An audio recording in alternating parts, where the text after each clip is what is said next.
మహానటుడు, నాటకకర్త, అవధాని, కవితా కళానిధి, పుంభావ సరస్వతి శ్రీ బడిజేపల్లి లక్ష్మీకాంత కవిగా ధార్మిక కృతులు 6వ భాగం 25/11/24.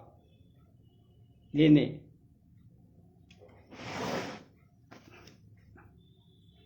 మల్లేల శ్రీహరి గారి సిద్ధాంత గ్రంథంగా రాశారు పిహెచ్డి కోసం.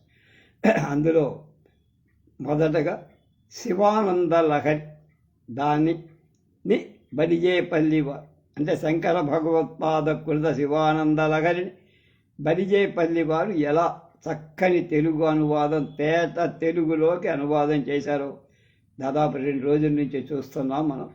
ఇప్పుడు తర్వాత చివరిలో ఉన్న శంభుధ్యాన వసంత సంగిని అనే శ్లోకానికి ఏనహ పర్ణములెండిరాలి అని శార్దూల అనువాదం. ప్రస్తుత శ్లోకంలో శివధ్యానం వసంత ఆరామ వైభవంతో పోల్చబడి ధ్యానానికి వసంతానికి భేదం లేకుండా చెప్పారు. బడిజేపల్లి లక్ష్మీకాంతం గారి శ్లోక ప్రథమ ప్రాదాంతంలో అగజీర్ణక్షదా సరస్థ అనే పదాన్ని ఏనహ పర్ణములెండిరాలి అనే పద్యపు ఎత్తుగడగా తీసుకు పుణ్యప్రవాళాశ్రిత అనే ద్వితీయ పాదాంత విశేషణం ప్రస్తుత పద్యంలో సుకృతాహీన ప్రవాళంబులన్ అని ప్రథమ పాదంగా చెప్పి గుణకోరకా జపతప పుష్పాశ్చ అనే విశేషణ సద్గుణ జాల కంబు జప వాచాసూనమై, సూనం అంటే పుష్పంగా అని ప్రయోగి అనువాదంలో కల జాలకానికి లేత మొగ్గ అనే అర్థం. అది కోరకానికి పర్యాయపదం. గుణకోరక అనే హృదారామి అనే పదాన్ని మానసోద్యానంలోని అని ఆంధ్రీకరణ. భక్తి లతాచ్చట అభిలసిత అనేది భక్తి వల్లిక అంటే తీగ అని మాత్రమే అనువాదం. చటా విలసిత అనే దానికి అనువాదం చెయ్యాలి. అది అనువదింపకపోయిన అర్ధభంగం లేదు. మూలంలోని లతా సితాశ్రిత అనే శబ్దాలంకారాలకై విలసిత అని ప్రయోగింపబడి శంభుధ్యాన వసంత సంగిని అనే శ్లోకారంభం అనువాదంలో శివుధ్యానంపు దేరామని పేర ఆమని అని తృతీయ పాద అంతంగా ప్రయుక్తం చేసి మూలంలో తుది పాదం జ్ఞానానంద సుధామరంద లహరి సంవిత్ ఫలాభ్యున్నతి అనే దానికి సమానం. ఈ అనువాదం సంవిత్ ఫలం వరకు యథాతథంగా తీసుకొని చివరిలో అభ్యున్నతిన్మారుగా అస్థి అని ప్రయుక్తం చేసి చివరగా కనెన్ అనే క్రియాపదంతో పద్యం ముగిస్తుంది. ప్రస్తుత పద్యపు తెత్తుగడ ఏన వర్ణాలను పదప్రయోగ వైచిత్ బడిజేపల్లి గారి పాండిత్య స్ఫూర్తికి చెప్తారు. అలాగే జాలకమన్న పదం వారి విద్వత్తు అభివ్యక్తి.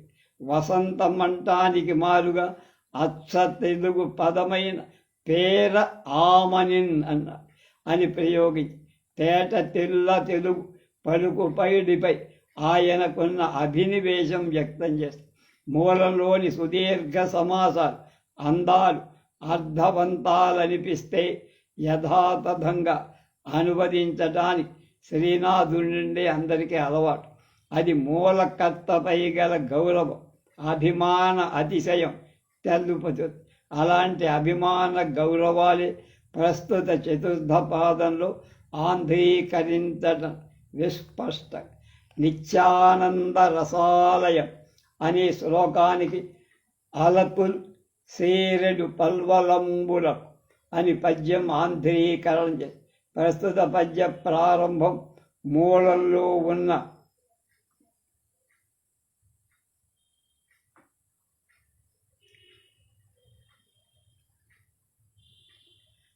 కింక్షుద్రాశ్రయ పల్వల భ్రమణ సంజాత శ్రమం ప్రాప్స్యసి అనే సమాసగతమైన ప్రయోగానికి అలతుల్ సేరెడు పల్వలంబులకు ఎలా పోయిడీ కులంద పోయికీడొంద అని విడివిడి పదాలు తెలుగు నుడికారంగల రచన చేశారు.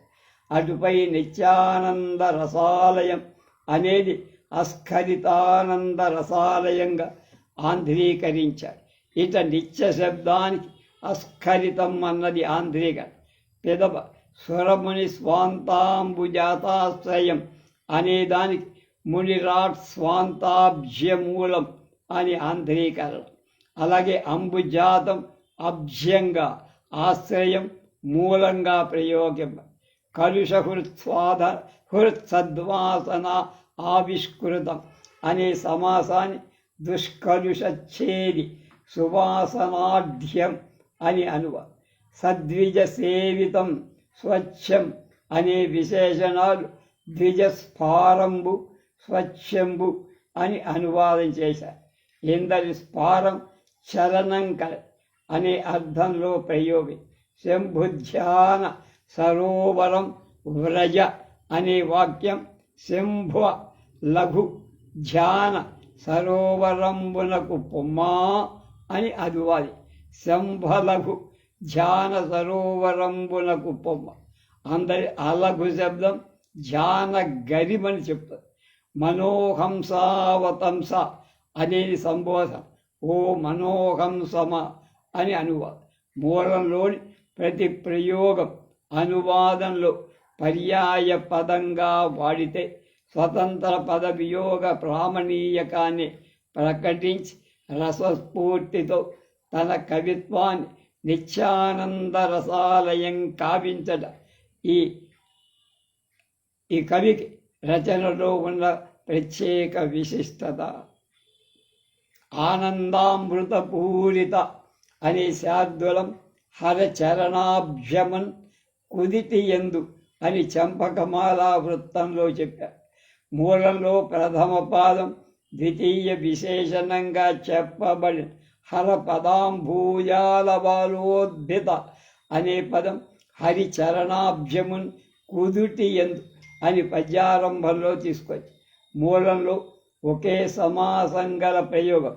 ఈచ్చట రెండు పదబంధాలతో ప్రయోగం. మూలంలో గల ఆలవాలాని కుదుటి ఎందు అని చక్కని తెలుగు. ఆనందామృత పూరిత అనే మొదటి విశేషణాన్ని ముదంబు వలనన్ ఎరింగి అని అనువాదం. అమృత శబ్దము అంబు, ఆనంద శబ్దానికి ముత్ అనేవి పర్యాయ పదాలు కనుక స్థైర్యోపఘ్నం ఉపేక్ష అనే వాక్యానికి నిబ్బరమగు తాల్మికంబమున తాకుచు అంటూ తెలుగు. ఎందు స్థైర్యానికి నిబ్బరమైన తాల్మి, ఉపఘ్న ఆధారమైన కంబం స్తంభం అని. ఉపఘ్నమనంటే పాకుడు అంటే పాతిన కొయ్య. కాకుని కనుగొనే ఉపేక్ష అనే క్రియాపదం ప్రాకుతు అనే తిరిగాడు. శాఖోపశాఖాన్విత అంతం కొమ్మల రెమ్మలన్నని తెలుగు చేత. ఉచ్చైర్మానసకాయమాన పటలీమాక్రమ్య అనే ప్రయోగాన్ని మనోహర హృదయపు పందిటను అల్లి అని అనువాదం చేసి ఇక్కడ మనస్సుకు కాయమనగా పందిరి అనే అభేదం. పందిళ్ళు సమూహాన్ని ఆక్రమించి అని మూలపద ప్రయోగం తాత్పర్యం. దీనికి పందిటను అల్లి అని అచ్చ తెలుగులా కూర్చేశారు. పందిట్లో అల్లటమేగా ఉండేది, తీగలు లతలు అందులో అల్లుకుంటాయి. పటలి అంటానికి తెలుగులేదు. ఉచ్ఛ్రై అని అంటే ఉన్నతమని అర్థం. ఆంధ్రీకర్త దీన్ని మనోహర అని పేర్కొన్నారు. సత్కర్మ సంవర్ధిత అనేదానికి సుకర్మల యొక్క పెంపు చెంది అని అనువాదం. మూలంలో నిష్కల్మష అని ఉంది. అంటే చీడ మొదలైన వాటి చేత శిథిలాలు కాక. దీన్ని బలిజేపల్లి ఏ కొరతయులేని అని తెలిగించి ఇందరి విశేషాలన్నీ భక్తి లతకు సంబంధించి. మూలం భక్తి లతిక అని ఉంది, అది అనువాదంలో భక్తి లతగా మార్చారు. ఈ భక్తి లత నిత్యాభీష్ట ఫలప్రదం అగుగాక అని మూలం. కానీ బర్యేపల్లి కూర్చుత నిత్య ఫల ప్రసాదమున్ అనే మాట తీసుకొచ్చి, అది కనుక మూలంలోని ప్రసాదం పద్యాంతంలో ప్రయోగించి ప్రసాద స్ఫూర్తి గల ఈతని రచనా విధానాన్ని నిరూపిస్తాం. ఈతని రచన రసహృదయం, మనోహరం, నిజంగా ఆనందామృత పూరితం. అలాగే సంధ్యారంభ విజృంభితం అని శార్దులని, తతసంధ్యోద్ధతం అని మత్తేబంతో అనువాదం. భ్రమరాంబికా సమేతుడైన శ్రీగిరి మల్లికార్జున స్వామిని వర్ణిస్తూ ఈ శ్లోకంలో మొదటి విశేషం సంధ్యారంభ విజృంభితం. దీనికి తతసంధ్యోద్ధతం అని పద్యపు ఎత్తుగా.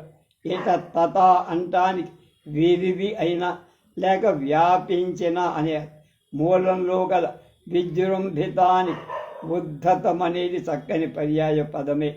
మూలంలో రెండవ విశేషం శృతి శిరస్థానాంతరాధిష్ఠితం.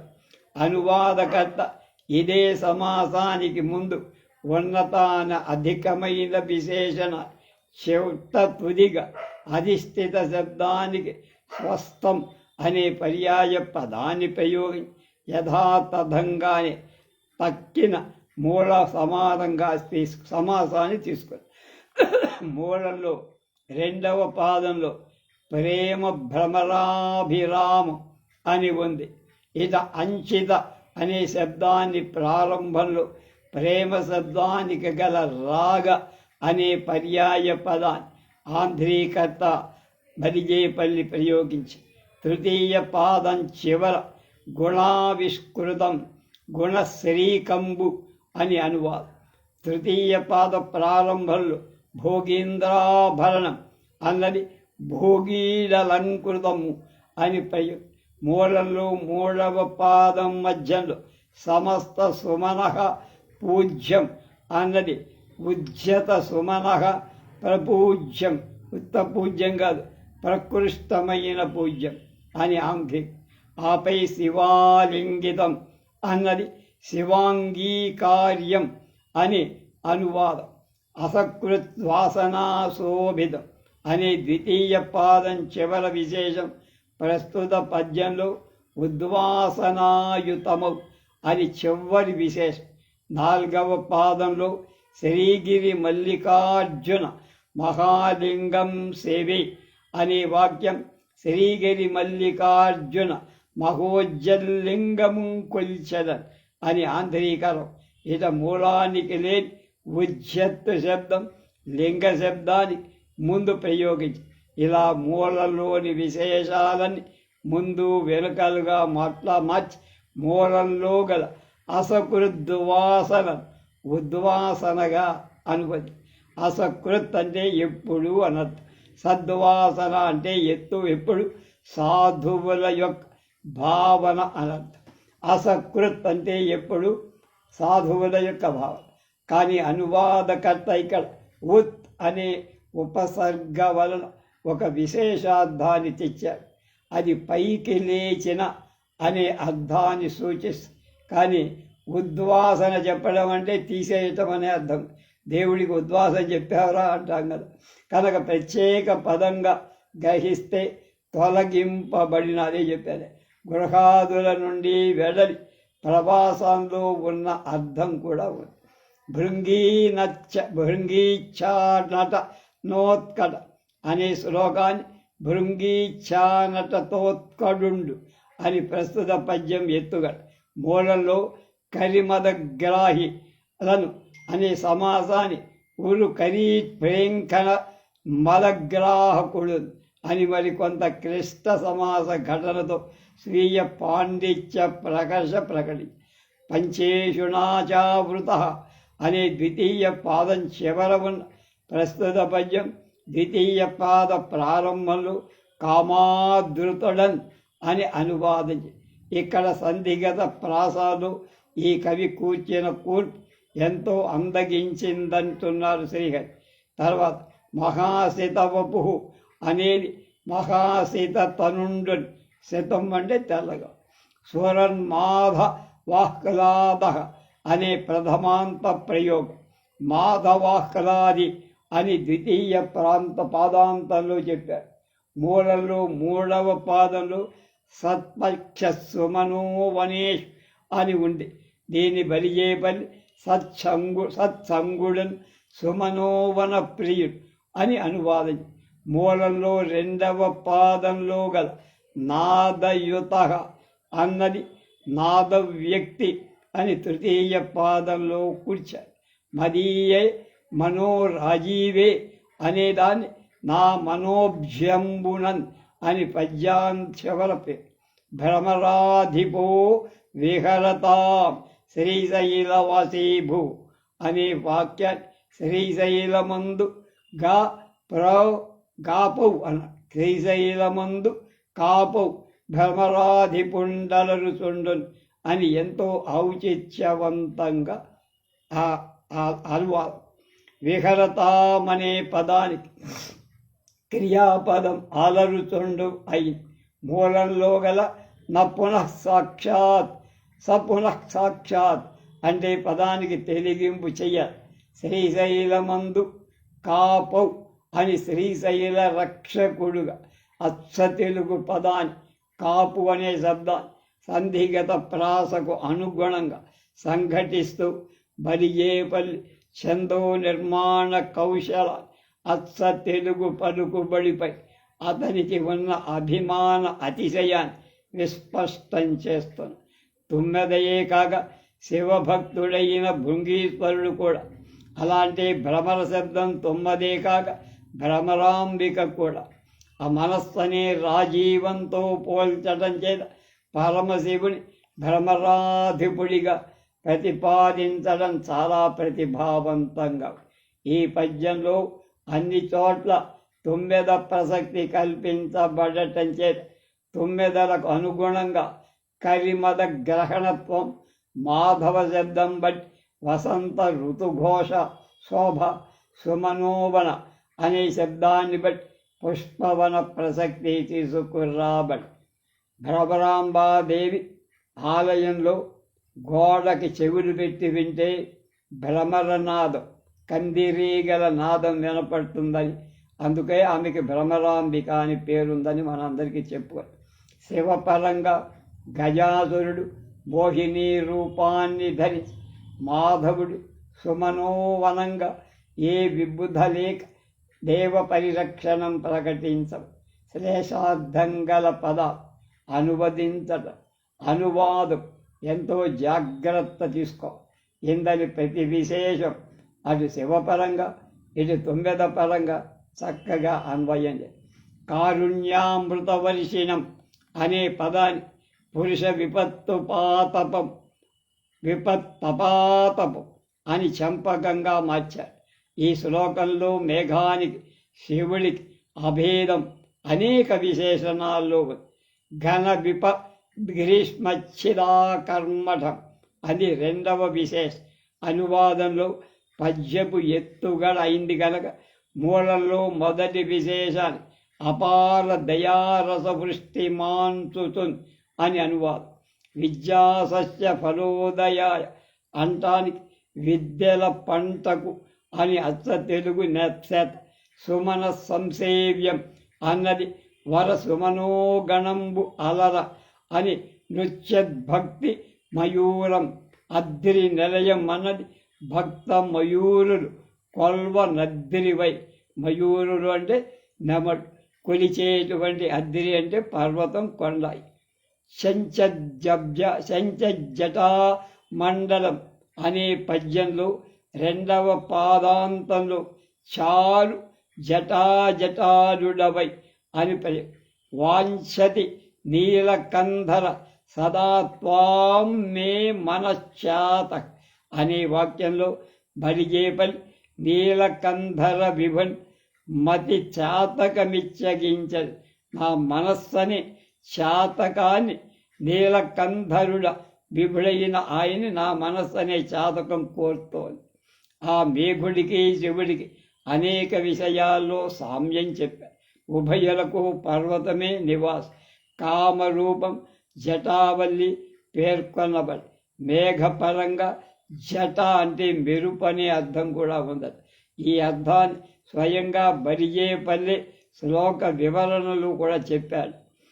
ఆకాశేన శిఖి అనే 50వ పద్యాన్ని అనగు కలాపియై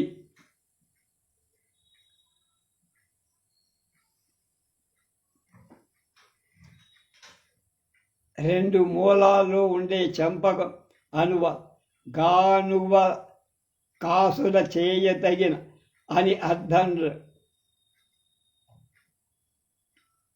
ప్రస్తుత పద్యారంభానికి సమస్త ఫణినాం నేత్రాకలాపి అనేది మూలం.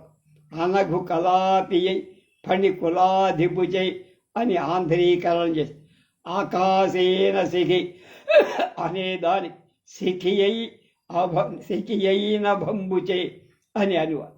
నతానుగ్రాహి ప్రణవోపదేశ నినదైకేకి అనే పదానికి వినత జనాతన ప్రణవ విస్తర బోధ చేత కేకియే అనే వ్యాకరణం.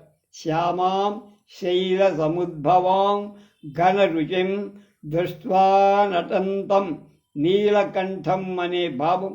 ఘన రుచి శ్యామ అద్రిజనికాంచి నటించడు నీలకంఠు. అద్రిజని అంటే ఉమాదేవిని పార్వతిని చూసి నటించే నీలకంఠు. ఒక్క అక్షరం కూడా పొల్లుపోకూడదు. మూలంలో విశేషాలని అనువాదంలో వచ్చే 3వ పద్యపాదంలో నిబంధన చేసి మూలంలో 4వ పాదం వేదాంతోపవని విహార రసికం తం నీలకంఠం భజే అను. దీన్ని బరిజేపతి అచ్చ తెలుగు పదాల కూర్పుతో మినుకుల తోటలు తెలుగు మేటి రసజ్ఞుడిగా పేర్కొని భజింతు నిత్సలు అనే పద్యాన్ని ముగించారు. నీలకంఠ శబ్దం శివానికి శివుడికి మయూరం నెమలికి సమానంగా. తర్వాత 54వ శ్లోకం పార్వతీ పరమేశ్వరుడు మయూరాలుగా భావింపబడ్డాయి. ఆడ మగ నెమలి. సంధ్యాఘర్మిత దినాచయో అని శ్లోక ప్రారంభం. అల గోవిందు మృదంగ పుంధ్వనియు గరారంభమై గజ్జారంభమై అంటాని హరికరాఘాత ప్రభురానక ధ్వాన వారిద గర్జిత అనే వాక్యం బోర. దివిసదాం దృష్టిచ్చటాచంచల అనటానికి వేల్పుటయ్యల అంటే దేవత. సూపుంగములై మెరుంగులై అంటే మెరుపులై అని తెలుగు. భక్తానం పరితోష బాష్ప వితతి వృష్టి అనే వాక్యానికి భక్తానంద పొంప బాష్పంబు స్వరల జాల్వారగ అని అను. సంజయన్ తొలకిరిన్ అనేదానికి సంధ్యాఘర్మాధినాచయ అని శ్లోకారంభం. మయూరీ శివ అనేదానికి గౌరీ మయూరి అనేటువంటి అనువాదం. ఇట గౌరీ మయూరి మలం బలరన్ అని సమాసం. అనువాద కర్త కొంత పొడిగి. శ్లోకంలో 4వ చతుర్థ పాదలో యస్మిన్ ఉజ్వల తాండవం విజయతే తం నీలకంఠం భజే అనేది. దీన్ని ఏమన్నాడు? దీనినే తాండవమాడు నీలగడు నాట్యానర్గళన్ కొల్చెదన్నది కవి అనువాదం. నాట్య అనర్గడు అని స్వకపోల కల్పిత యతి స్థానానికి తగిన పదం కూర్చడానికి ఇది ప్రయోగించి నీలకంఠం అంటానికి నీలగడు అనువాదం. శ్రేష్టతావాచకమై అల అనే అచ్చ తెలుగు పదంతో ఆరంభమై ప్రస్తుత పద్యంలోని 4వ ప్రాసస్థానంలో అచ్చ తెలుగు పదాలే అప్రయత్నంగా అక్కడికి వచ్చి కూర్చారు. దివిసదాం అంటానికి వేల్పుటయ్యల అంటే దేవతల అని అనుభవం. ఇందరి లప్రాసస్థానం అలాగే మూడవ పాదారంభంలో బాష్పవితరి అనే మూలానికి బాష్పంబు సోనల జాలు, బాష్పంబు సోన వల్ల వాటి యొక్క జాలు అనే ప్రయోగం అలవోకగా సౌందర్య భరితంగా వచ్చి చేసుకో. నాలుగవ ఆరంభంలో అలరనన్నది అచ్చ తెలుగు పదం. ఇలా పద్యం అచ్చ తెలుగు పద తత్సమ పదాలు సమరస భరితంగా ఎంతో ఉజ్వలతను సాధించాయి. మిగతా వివరాలు రేపు తెలుసుకుందాం.